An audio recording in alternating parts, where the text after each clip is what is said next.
हे छान आपल्याला तळून घ्यायचे आहे कमी गॅसवर।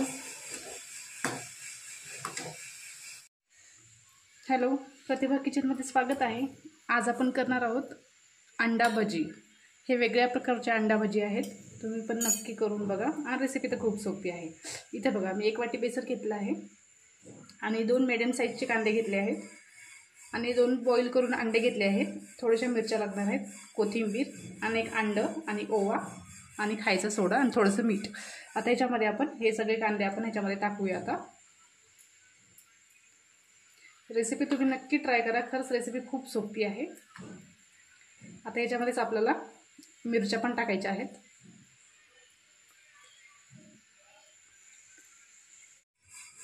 फक्त आपल्याला ही येलो अंडे टाकायचे नाहीयेत, आतलं जे येलो आहे ना ते फक्त टाकायचं नाहीये, फक्त ही अंडी आपल्याला टाकून घ्यायची आहेत।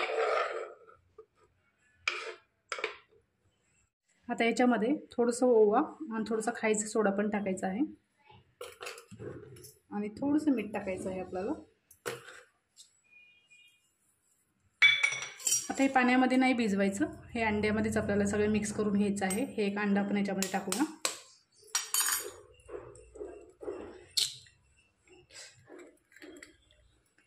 आता हे सगळं मिक्स करून घेऊया आणि याच्यातच कोथिंबीर पण टाकूया।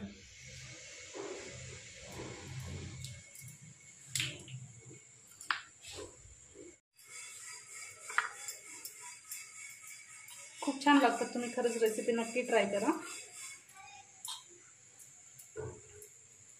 मस्त होतात, एकदम क्रंची असे होतात। प्लेटीमध्येच आपण हे मिक्स करूया, याच्यात काही व्यवस्थित मिक्स होत नाहीये। आता याच्यामध्ये आपल्याला अजून 1 अंडा लागणार आहे। इथे 2 अंडी वापरले आहेत, हे पण आपण मिक्स करून घेऊया सगळं व्यवस्थित। आता हे आपल्याला 10 मिनिटांसाठी असंच ठेवून द्यायचं आहे झाकून। आता फक्त येलो भाग नाही टाकायचा, येलो भाग टाकल्यावर आपल्या अंडा भजीना टेस्ट थोडंसं बिघडू शकतो, त्याच्यामुळे येलो भाग नका टाकू अंड्याचा। तर हे आता आपण 10 मिनिटांसाठी ठेवून देऊया। हे बघा, 10 मिनिटांसाठी ठेवलं होतं, तर आपण आता ही भजी करायला घेऊया। जर तुमचं पीठ खूपच कोरडं झालं असेल ना तर थोडंसं तुम्ही पाणी पण टाकू शकता। पाणी टाकून सगळे व्यवस्थित मिक्स करायचं आहे। आपलं तेल पण छान गरम झालेलं आहे। आता याच्यामध्ये आपण एक एक भजी सोडूया। कमी गॅसवरच करायचे आहेत, म्हणजे छान क्रंची होतात।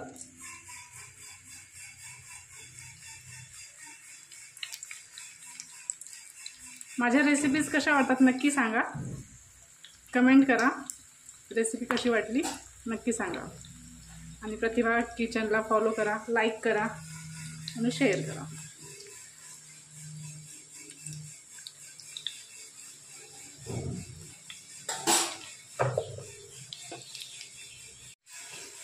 हे छान आपल्याला तळून घ्यायचे आहे कमी गॅसवर। आता हे प्लेटमध्ये आपण काढून घेऊया, मस्त तळलेले आहेत, बघू शकता, आणि खूप क्रंची झालेले आहेत।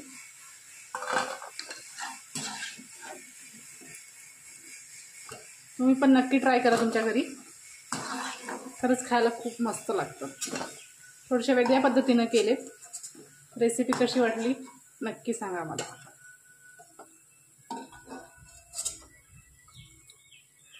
सगळे भजी तळून घेते आणि मग तुम्हाला दाखवते। हे बघू शकता, खरंच खूप क्रंची झालेले आहेत। तुम्ही पण एकदा नक्की ट्राय करा आणि खायला खरंच खूप भारी झालेले आहेत आणि खूप सोप्या पद्धतीने सांगितले आहेत, थोड्याशा वेगळ्या पद्धतीने केले आहेत, पण मस्त झालेले आहेत। रेसिपी कशी वाटली नक्की सांगा। Okay, bye.